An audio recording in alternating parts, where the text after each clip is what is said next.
এখন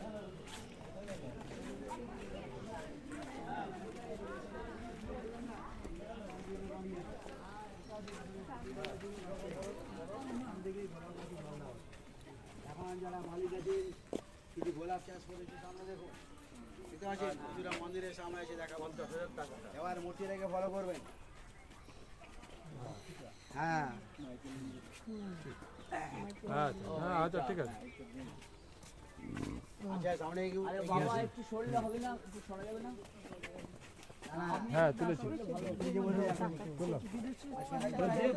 গ্রুপে দিয়ে দিত।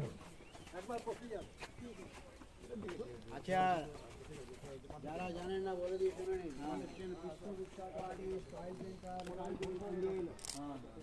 এই একজন ইটালিয়ান শিল্পী ছিল, উনি ভালো ভালো ছবি আঁকতেন, এনার হাতে ছবি সাজিয়ে দিতে আছে। এটা তৈরি করেছিল রাজস্থানের শিল্পীরা, একটা পাথরকে দণ্ডায়মান করে ছেনি হাতুড়ি দিয়ে কেটে কেটে মূর্তি তৈরি করেছিল। একটাই পাথরে তৈরি আছে, কোনো জায়গায় জয়েন্ট নেই, যেরকম মাইকেল অ্যাঞ্জেলো হাত কেটে দিয়েছিল তার শিল্পী জীবন ব্যর্থ করার জন্য, আবার যিনি তৈরি করেছিল ওনারা হাত কেটে দেওয়া উচিত। ইতিহাসে পাওয়া যায় তার নাম দিবাকর ভাস্কর। তবে আমরা বেশি ভদ্র, তার নিজস্ব দেখতে পাচ্ছি আঙুলিগুলো ছিল, নাকটা ছিল, যেগুলো আমার মতো আপনার মতো দর্শকরা ভেঙে দিয়েছে, যে হাত কেটে দিয়েছিল ওই পায়ে কাছে তার নিজস্ব রয়েছে। দেখতে পাচ্ছি পায়ের কাছে সময় টাকা আছে, তৈরি করেছিলেন জানানোর সৌন্দর্যের জন্য, আমার কাছে স্বর্গে বাবা সুন্দর চন্দ্র করে বলছেন। হ্যাঁ মানে কি বলবো,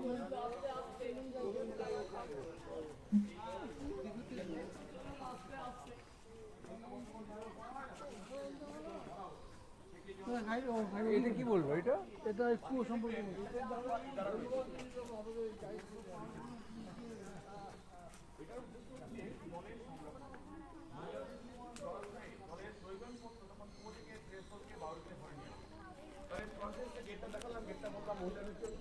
তাহলে এই বাউরিতে পুরুষরা কোথায় স্নান করতেন?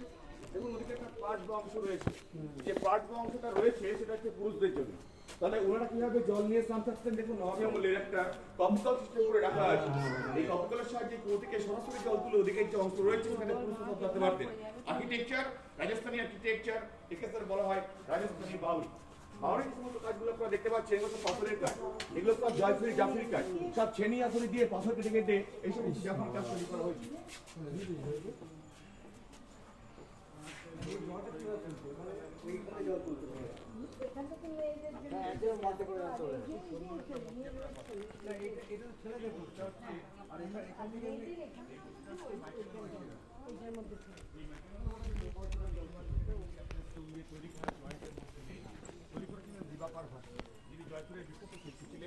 উনি কেবলমাত্র ছেলে এবং হাতুড়ি ইউজ করে উনি যে মাইকেলাঞ্জেলোর মূর্তি তৈরি করে গেছেন কাজ অকল্পনীয় বলা যেতে পারে। এটা ওনার হাতের কাজ বা কৃতি বলা যেতে পারে। সামনেখানে দেখবেন যে হলুদ রঙের প্রাসাদ, সামনেখানে লেখা আছে বড় বড় করে দুবার, এটা দুবার চিড়িয়াখানা। চিড়িয়াখানা ছিল এবং চিড়িয়াখানা বাইরে কেটে